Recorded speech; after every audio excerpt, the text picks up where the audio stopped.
Telangana state में BRS government के दौर में हुए फ़ोन टैपिंग के एक बड़े मामले में आया है अब एकदम नया मोड़। और ये खबर अब सबके लिए हैरान कर देने वाली भी बन चुकी है, क्योंकि फ़ोन टैपिंग मामले में एक रिटायर्ड आईपीएस व स्टेट इंटेलिजेंस ब्यूरो यानी एसआईबी के farmer director T Prabhakar Rao के डायरेक्ट मुलविस होने का भी इंकशाफ हो चुका है। इसी वजह से हैदराबाद सिटी पुलिस ने अब कांग्रेस गवर्नमेंट के पावर में आते ही retired IPS T Prabhakar Rao के ऊपर भी एफआईआर दर्ज कर दिया और इन्हें एक्यूज नंबर 1 बनाया जा चुका है और इनके खिलाफ में लुकआउट नोटिस को भी जारी कर दिया गया है, क्योंकि पिछले कुछ दिनों से चल रहे फ़ोन टैपिंग की खबर के मंजरेआम पर आने के बाद से retired IPS T Prabhakar Rao लापता हो चुके हैं और ये कहा जा रहा है कि वो फिलहाल अमेरिका में मुकीम है। इनके अलावा हैदराबाद सिटी पुलिस से वाबस्ता टास्क फोर्स विंग के farmer OSD P Radhakrishna Rao भी नजर नहीं आ रहे हैं और वो भी फ़ोन टैपिंग मामले में बराबर के मुलविस है, इसीलिए पी राधाकृष्ण राव को एक्यूज नंबर 3 बनाया गया है। और ये दोनों police officers former chief minister KCR के बहुत ही करीबी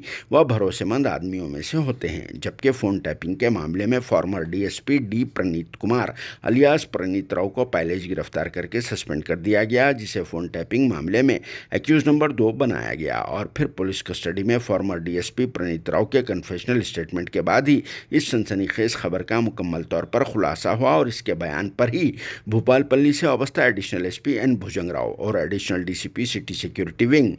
एम तिरुपतन्ना को गिरफ्तार करके जेल भेज दिया गया, क्योंकि एन भुजंगराव और एम तिरुपतन्ना उस वक्त एसआईबी यानी स्टेट इंटेलिजेंस ब्यूरो में डीएसपी ओहदों पर फायज थे और फिर फ़ोन टैपिंग में प्रणीत राव का पूरा साथ दे रहे थे। और इन सबको retired IPS T Prabhakar Rao और टास्क फोर्स के farmer OSD P Radhakrishna Rao मुकम्मल तौर पर गाइड किया कर रहे थे, जिसकी वजह से प्रणीत राव ने सारी हदों को पार कर दिया। और फिर असेंबली इलेक्शन के वक्त तो वो कांग्रेस पार्टी से वाबस्ता कई एक लीडर्स के फ़ोन टैपिंग कर रहा था, जिसकी खास बात तो ये भी है कि वो असेंबली इलेक्शन के वक्त तेलंगाना के मौजूदा चीफ मिनिस्टर ए रेवंत रेड्डी के घर के करीब एक घर किराए से लेकर वहां रहने लगा और फिर वहीं से ही रेवंत रेड्डी के अलावा इनके रिश्तेदारों के फ़ोन टैपिंग को अंजाम दे रहा था। इतना ही नहीं, ये लोग अपनी वर्दी का गलत इस्तेमाल करते हुए रियल इस्टेट की दुनिया से वाबस्ता बड़े बड़े मालदार लोगों और फिर ज्वेलरी मार्केट के बिग शॉट्स के भी फ़ोन टैपिंग किया करते थे और फिर बीआरएस पार्टी के कुछ अहम लीडर्स तक इसकी तफसीलात को पहुँचाने का काम अंजाम दे रहे थे। इसके अलावा बीआरएस पार्टी से वाबस्ता कुछ लीडर्स के भी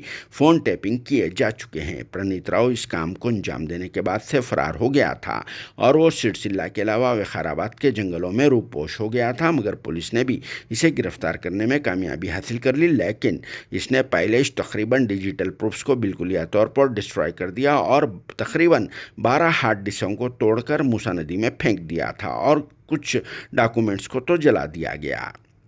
जिसे एसआईबी के फॉर्मर डायरेक्टर व retired IPS T Prabhakar Rao और टास्क फोर्स के farmer OSD P Radhakrishna Rao selected लोगों के नंबर्स दिया करते थे और इन ऑफिसर्स के कहने पर ही प्रणीत राव इस काम को अंजाम दे रहा था। मगर पुलिस अमले ने भी प्रणीत राव के पास से कुछ प्रूफ्स और मोबाइल्स वगैरह को रिकवर कर लिया और मिटाए गए कुछ डिजिटल सबूतों को भी वापस ला लिया गया। इसी वजह से भी फ़ोन टैपिंग की यह खबर अब बहुत ही ज़्यादा इंटरेस्टिंग हो चुकी है, जिसमें मज़ीद पुलिस ऑफिसर्स के मुलविस होने का शुबा जाहिर किया जा रहा है, क्योंकि बीआरएस गवर्नमेंट के पीरियड में यह मामला बड़े लेवल पर अंजाम दिया जा चुका है। और इस सनसनीखेज में आई न्यूज़ के एमडी ए श्रवण कुमार के भी मुलविस होने की इत्तला मिली है, मगर वो फिलहाल नाइजीरिया में फरार हो चुका है। Retired IPS T Prabhakar Rao के अलावा टास्क फोर्स विंग के farmer OSD P Radhakrishna Rao और फिर श्रवण कुमार की गिरफ्तारी के बाद अब देखना यह है कि बीआरएस पार्टी से वाबस्ता लीडर्स की भी गिरफ्तारी अमल में लाई जाती है या नहीं, क्योंकि इन सबके पीछे लीडर्स का ही हाथ होता है।